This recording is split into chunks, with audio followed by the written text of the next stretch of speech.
Hi guys, this is Puneet from Spostech and today we're gonna do an unboxing video of Lenovo A6000 Plus.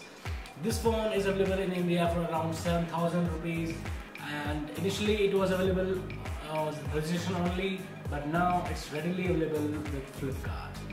So let's unbox the phone.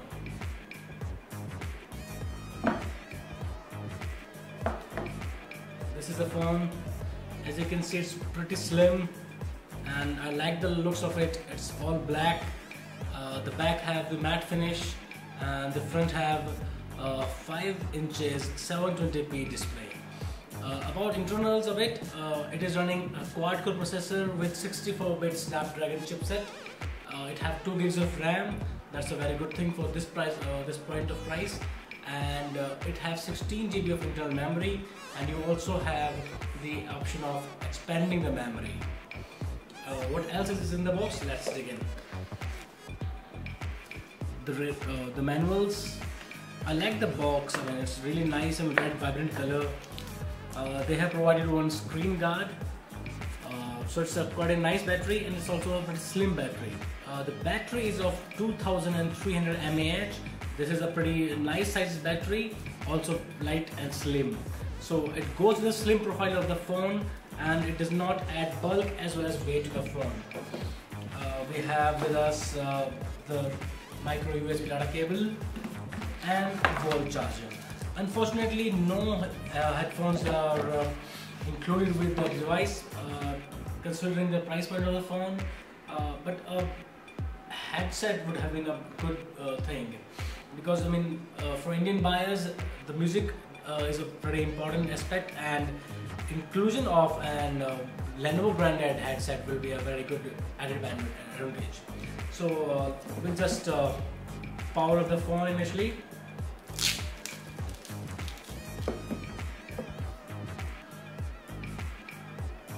I like the slim profile of the phone very much.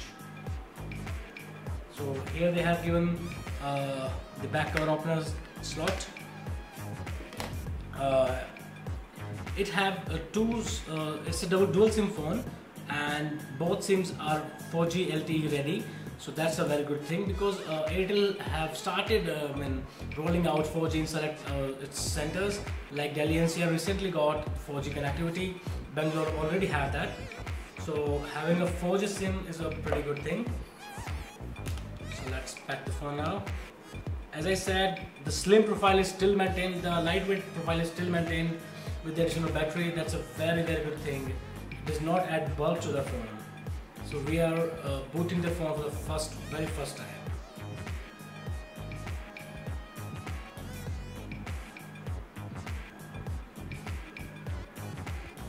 The first boot is scheduled to take a bit longer, as with all other phones. In the meanwhile, let's talk about the quality of the data cable as well as the wall charger. The data cable looks sturdy. It's a thick, wide data cable, and that's a really good thing. The wall charger as well gives a good premium feel to it, and it have to be seen it's 2 ampere or not. Yes, it is 2. It's not mentioned.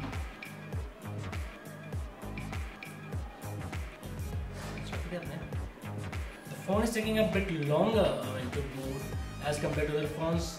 I don't know why, but I'm really sure this is just one-time thing, because it's a really initial boot of the phone. And finally, it has booted. The Lenovo animation. So finally, the phone has booted up. It took extremely longer to boot up. It's the first boot, and let's peel out the screen guard. Came with the phone. So here it is, the phone. The phone is running Lenovo's Vibe UI over the Android 4.4.4. It is not yet on Android Lollipop. It is currently running Android KitKat. And the Vibe UI does not have any menu system. It runs like the Apple one. You just unlock the phone, and you're on the home screen as well. You don't have to enter. There is no setting of developers, but you can always use third-party launchers if you want the default Android view. So the initial impression of the phone is very nice because the display is pretty vibrant, and as you can see, it's swift as well, running the apps pretty nicely, pretty fastly, and pretty accurately. The touch is very accurate as well. I mean, I really like the feel of the phone in my hand. The slim profile, it's pretty lightweight, and looks wise, it's pretty decent phone with a matte finish back, slimmer edges, slimmer sides, well distinctive. Volume rockers and the power button. The micro USB port is on the top, weirdly, and as also the 3.5mm jack is also on the top. So you have a flat bottom, and you have in place of on-screen buttons, you have 3 hardware buttons. So this is the unboxing video and quick look of the phone. We will be back with a quick full review as well as a quick comparison between Euphoria and Lenovo X7 Plus. Thank you very much.